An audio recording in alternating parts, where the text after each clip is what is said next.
Welcome back to my shop. Let's see if we can figure out where this strange waterfall kind of sound is coming from. So yeah, let's get it going.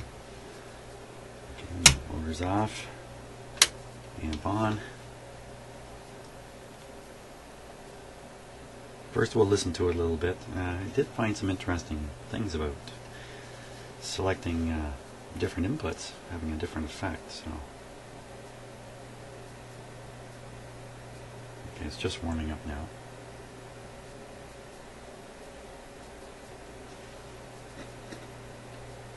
I hear nothing. Interesting in itself. I'm sure this is where we heard the waterfall. Oh, here it comes.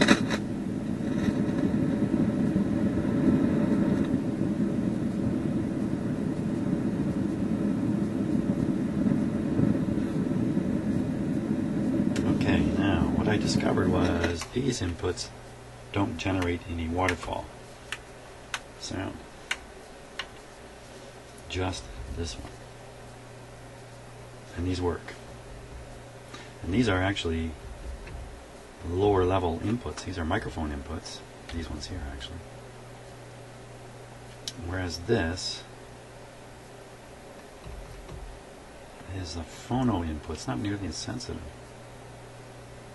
So these guys are going to come with more amplification. So probably the two 12AX7s. One is each one of these, I'll bet. There is another tube here, a 6AN8, I think it was, 6AN8. Gee, I wonder if that's just meant for this.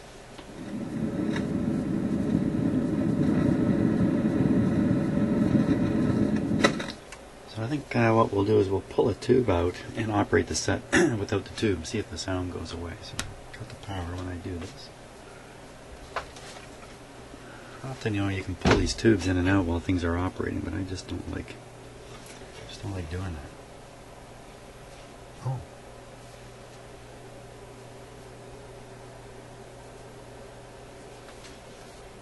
What's going on there?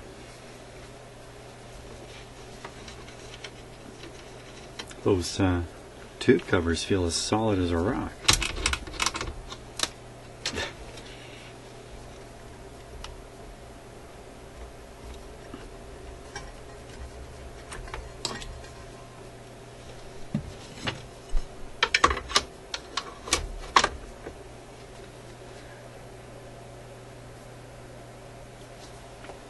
Take a closer look here.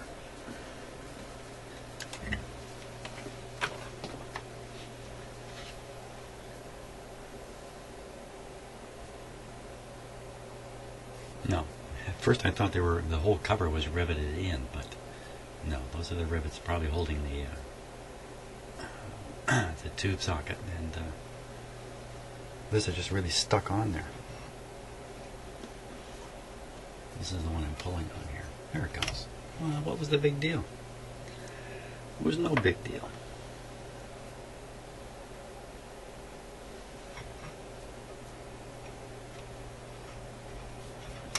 Okay, so that's out.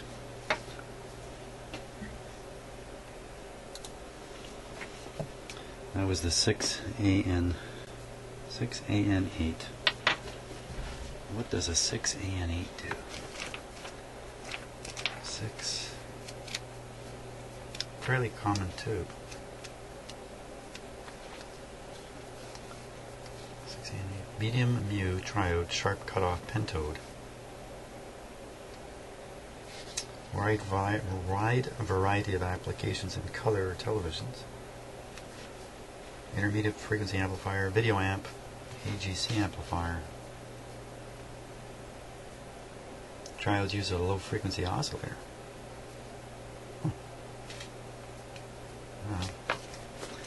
I have to imagine it's being used just as an amplifier here. I mean, what else is going on here but amplification anyway?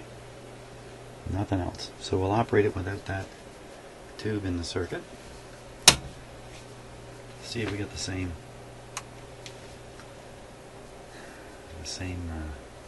it's the same sound you hear when you stick one of those big conch shells on your ear.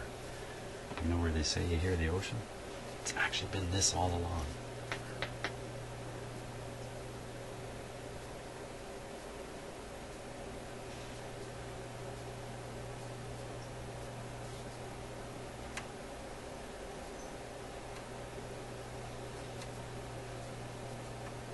It's pretty quiet. Yeah, that sound didn't come on right away the last time, so.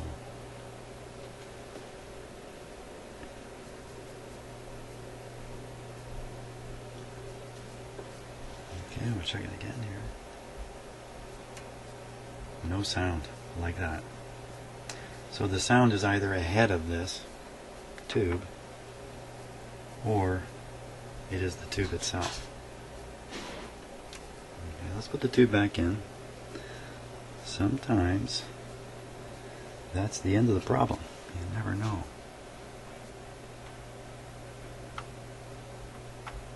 I'll do this live. I'm not too worried about sticking one in.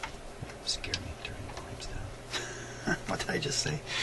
I'm not too scared. Scare me.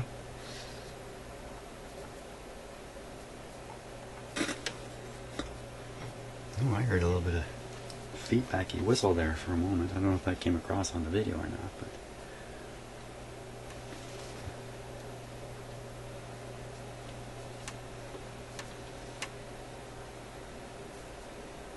now, while we're waiting for that to warm up, here's another issue with these things.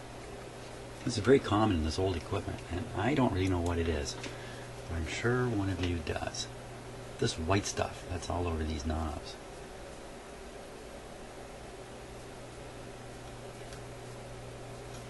It's really heavy on this one. So it's some kind of breakdown. I'm sure it's a breakdown product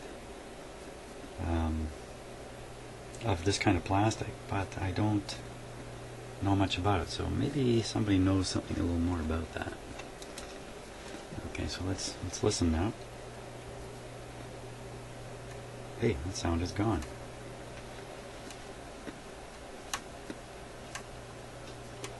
Oops, sorry. Slightly different camera angle here, I'm not used to. Well, strange noises be gone.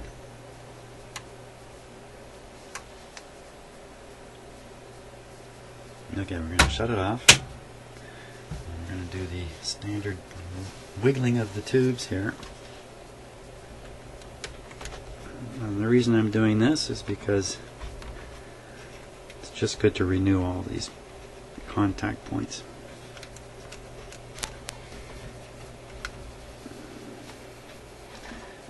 And it looks like that sound was coming out of the 6A and 8, probably from bad contact.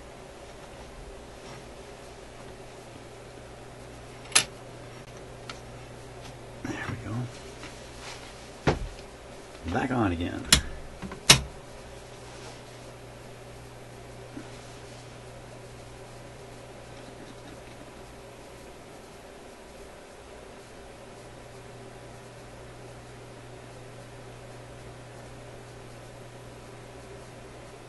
There's a little bit of a noise there as it was starting up, which maybe is of no significance, but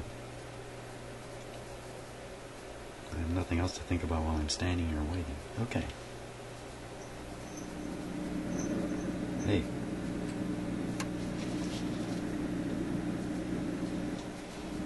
Sounds like a little bit of that rushing water again, but I got the volume up really high this time. There's more to this.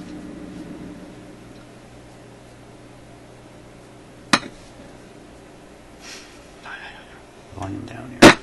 Oh boy. There's a little more to this. Okay, power off. And something that's this clean. A little surprising to find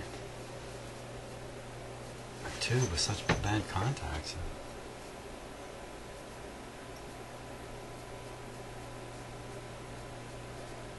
They look like everyday run-of-the-mill vacuum tube pins.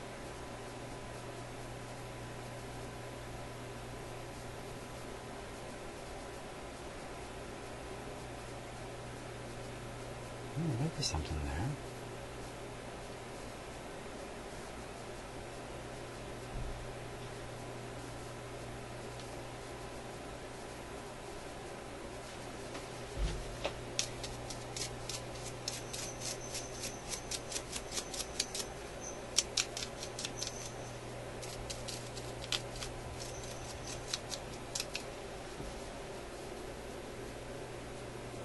So I'm just looking right down into the pins there. Let's take a close look at that.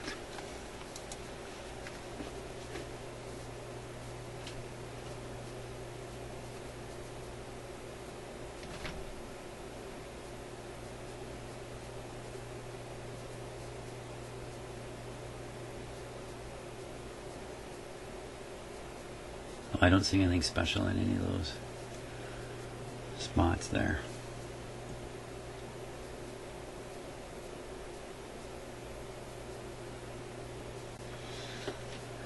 Looks pretty ordinary. I don't see any buildup of any unusual buildup of corrosion. Oop. Hey, you don't have to look at that. You can look at my elbow instead. Those output tubes are hot. Holy smokes. They're going to be hot because they need a lot of heat energy in the heater. Raise it to a pretty good temperature to shoot out lots of electrons to get the current that it needs. So that's why they're a little bigger too, because they got all this heat in them. They got to get rid of it. Sort of the same story on the rectifier tube. It's got to carry everybody's current. So it's bound to be one of the bigger or the biggest tube.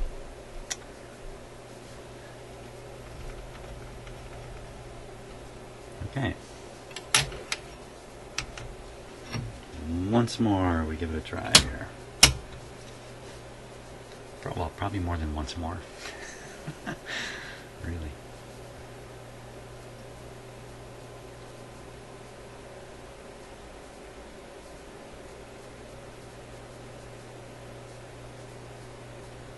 Okay.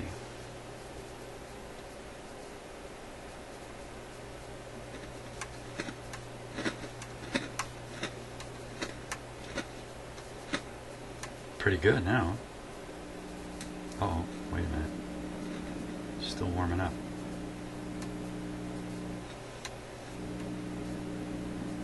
You know, at full blast, I can kind of hear that sound.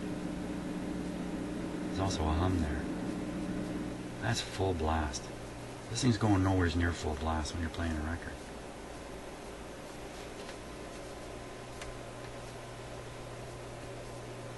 Maybe that's solved. We better let it heat along here for quite a while. Let's play a record. Now I don't have this plugged in. I got this on. I'm going to shut it off again. Just don't like sticking my hand in there with it on. We'll plug this in. This guy must have got pretty darn warm.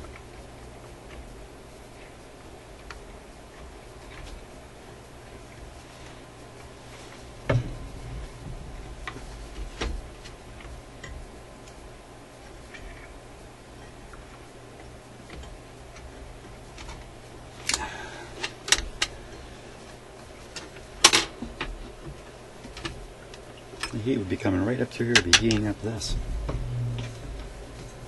Heating up your record, which is really not what you want to do. Okay, let's switch her on.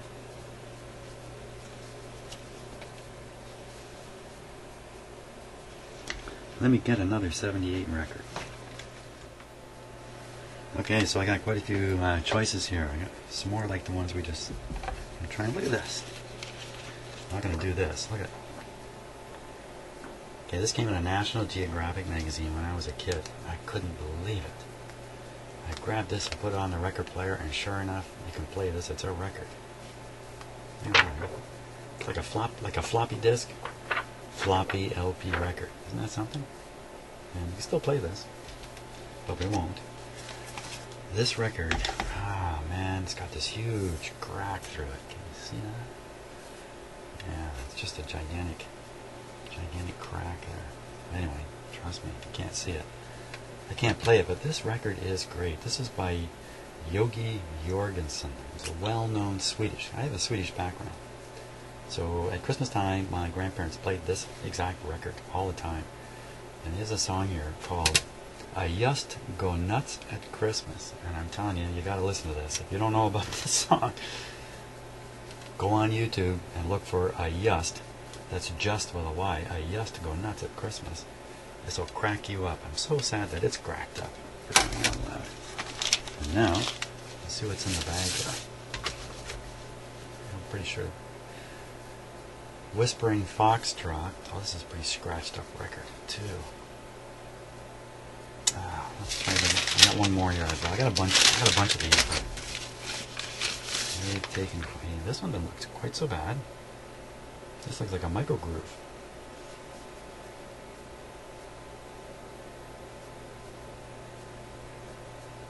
Really? Is this a 78? Pressed on Metrolite. I don't know what that is. Chicky Williams sings This Little Rosary. Chicky Williams. Let's go for this one over here. Enough of that. Okay, so just see. Oh, the roar has returned. But you still got it turned up awfully loud to hear it.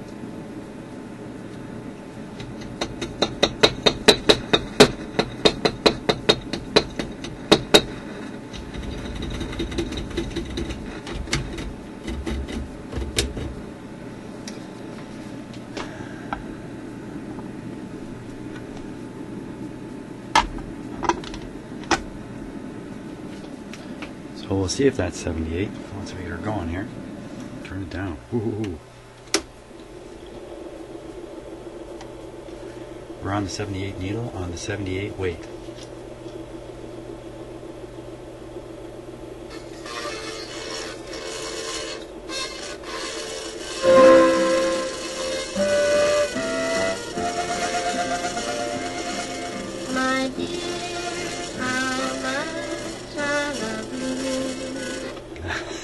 I'm not so sure about that.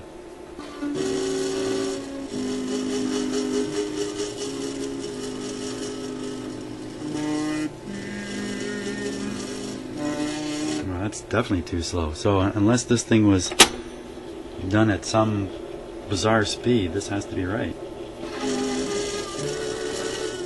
The music sounds right.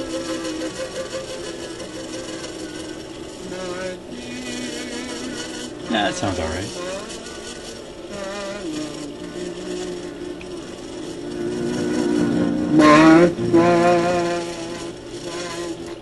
It's hopeless though in terms of listening to it. It's quite a rumbly record player too, eh? Rumbly on 78, but quiet elsewhere. Well, there we are. I think basically things have been solved here. I don't think there's too much more to do. I'll throw a touch of oil on the motor and that's it. Anyway, that's it. Hey, please subscribe if you haven't.